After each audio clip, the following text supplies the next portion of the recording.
बिस्मिल्लाहिर्रहमानिर्रहीम। अस्सलाम वालेकुम। आज हम बनाएंगे बहुत ही चटपटी और मसालेदार काले चने की चाट। बहुत ही आसान स्टेप के साथ आज की ये ज़बरदस्त चाट की रेसिपी हम आपके साथ शेयर करेंगे। तो मसालेदार काले चने की चाट बनाने के लिए आपको प्रेशर कुकर का इस्तेमाल करना पड़ेगा। आपने लेने हैं 1 कप काले चने। उनको पूरी रात पानी में 1 चाय का चम्मच मीठा सोडा डाल के आपने भिगो देना है और अच्छे से वॉश करके अगले दिन आपने प्रेशर कुकर में डाल देना है। चनों के साथ ही आप डालेंगे 3 मीडियम साइज़ के रफली चॉप किए हुए प्याज। इसके बाद आपने 3 दरमियाने साइज़ के टमाटर ले लेने हैं, उनको भी रफली चॉप कर लेना है और साथ ही इसके डाल देनी है आपने 5 से 6 तीखी वाली हरी मिर्चें।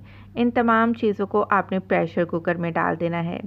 इसके बाद हम इसमें जो चीज़ ऐड करेंगे वो है नमक। नमक आप अपनी मर्ज़ी से कम या ज़्यादा कर सकते हैं, लेकिन मैं यहाँ पर 1.5 चाय का चम्मच यानी कि 1.5 टीस्पून नमक ऐड कर रही हूँ, क्योंकि आगे चाट मसाला भी जाएगा, उसमें भी नमक शामिल होगा। तो नमक के बाद आपने कुटी लाल मिर्च लेनी है, 1 चाय का चम्मच भरकर आप डाल दीजिएगा। आधा चाय का चम्मच हल्दी पाउडर आपने लेकर वो भी आपने इसमें शामिल कर देनी है और 1 चाय का चम्मच भरकर धनिया पाउडर आप इस्तेमाल करेंगे।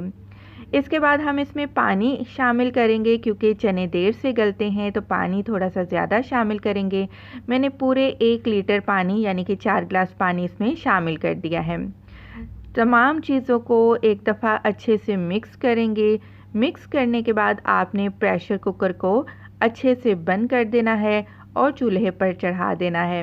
मीडियम टू हाई फ्लेम पर रखते हुए जब विसल स्टार्ट होगी तो पूरे के पूरे 30 मिनट बाद यानी कि आधे घंटे के बाद आपने चूल्हा बंद कर देना है, क्योंकि चाट में चने ज़्यादा अच्छे से गले हों तभी चाट का मज़ा आता है। पूरे आधे घंटे के बाद मैंने चूल्हा बंद कर दिया था और अगर थोड़ा बहुत पानी रह गया है तो आपने उसको खुश्क कर लेना है। जब पानी खुश्क हो जाएगा तो फिर आपने इसकी भुनाई करनी है।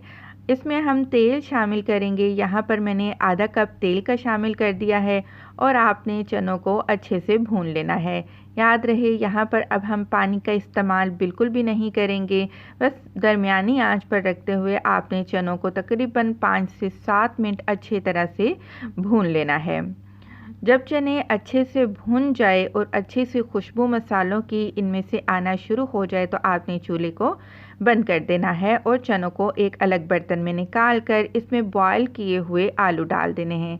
यहाँ पर 1 कप मैंने बॉयल किए हुए क्यूब में कटे हुए आलू शामिल कर दिए हैं। चाट में मज़ीद जो चीज़ें ऐड होंगी, बारीक चॉप किया हुआ थोड़ा सा प्याज, बारीक चॉप किए हुए लेकिन बीज निकाले हुए थोड़े से टमाटर ऐड कर दिए हैं। चाट मसाला 1 छोटा चम्मच भरकर आप इसमें शामिल कर दीजिएगा। इसके बाद जो अगली चीज़ हम डालेंगे जो हमारी चाट को चटपटा बनाएगी वो है जी इमली का पल्प। यहाँ पर 2 टेबलस्पून आपने इमली लेकर थोड़े से पानी में भिगोकर आपने उसका पल्प चाट में शामिल कर देना है। बारीक कटी हुई थोड़ी सी हरी मिर्चें हम इसमें ऐड करेंगे। तमाम चीज़ों को अच्छे से मिक्स करेंगे। ये चाट आप गरम गरम भी सर्व कर सकते हैं और ठंडा होने के बाद भी आप इस मसालेदार काला चना चाट को सर्व कर सकते हैं।